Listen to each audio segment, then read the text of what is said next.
Biomechanical Analysis, The Drop Punt Kick by Brad King and Jacob Onikos, PHED 1000, Winter Semester 2022, Thompson Rivers University. Overview and Importance of Outcome. In terms of significance in sport, the drop punt kick is a technique utilized in the AFL, Australian Football League, NFL, National Football League in the US, and in rugby. Our analysis focuses mainly on AFL goal kicking.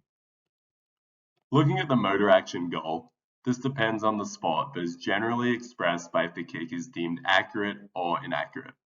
Therefore, correct technique is associated with accurate kicking performance, and alternatively, incorrect technique is associated with inaccurate kicking performance. There is only a fine but significant discrepancy between correct technique and incorrect technique. Rather than one of our following examples being completely correct and the other being completely incorrect, both Jacob and I's techniques in the following videos exhibit elements throughout the phases which are correct and other elements that are incorrect. Throughout videos about individual performance and the supporting research we've found, our biomechanical analysis aims to provide a knowledgeable understanding of what variables are associated with correct and incorrect techniques. With that in mind, let's take a look at an overview of Jacob's technique. Notice the phases of the approach, the backswing and windup,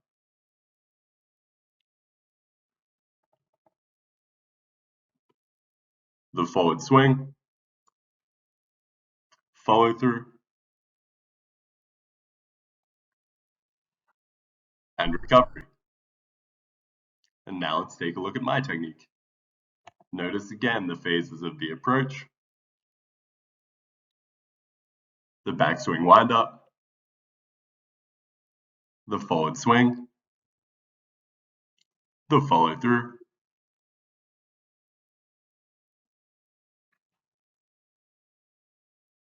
and the recovery. Now let's examine the individual aspects of these techniques. Before everything, research has found that a straight line of approach with an overall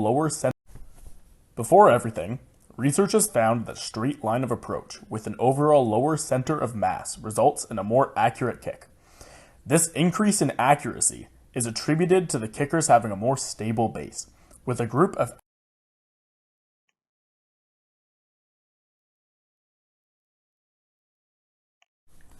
With the backswing, the professionals had their supporting legs hip flexion reach 48.4 degrees.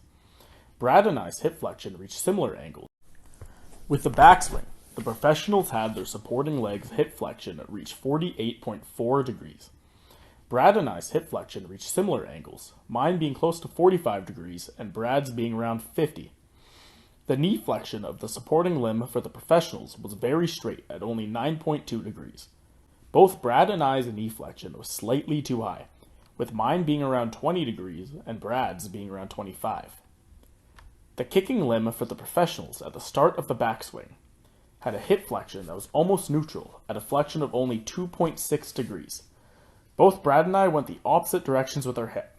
We both extended them, me at an angle of 9 degrees and Brad at an angle of 30 degrees. For the final part of the backswing, we can look at our knee flexion of our kicking limbs. The professionals had their knee flexion at 28.3.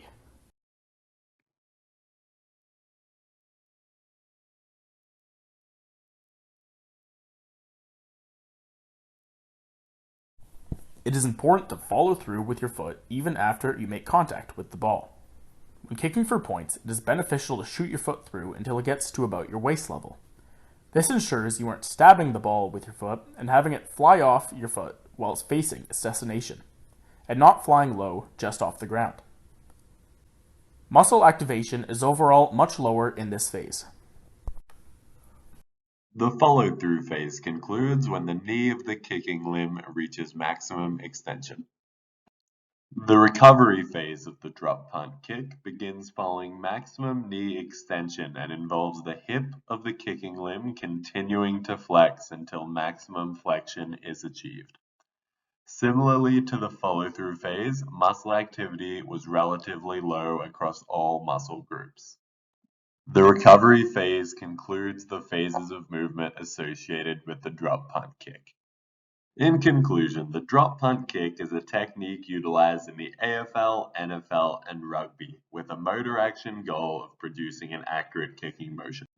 In terms of correct versus incorrect technique, both Jacob and I's technique in the previous videos display elements throughout the various phases which are correct, and other elements that are incorrect, displaying the fine but significant discrepancy between what ultimately becomes an accurate kick.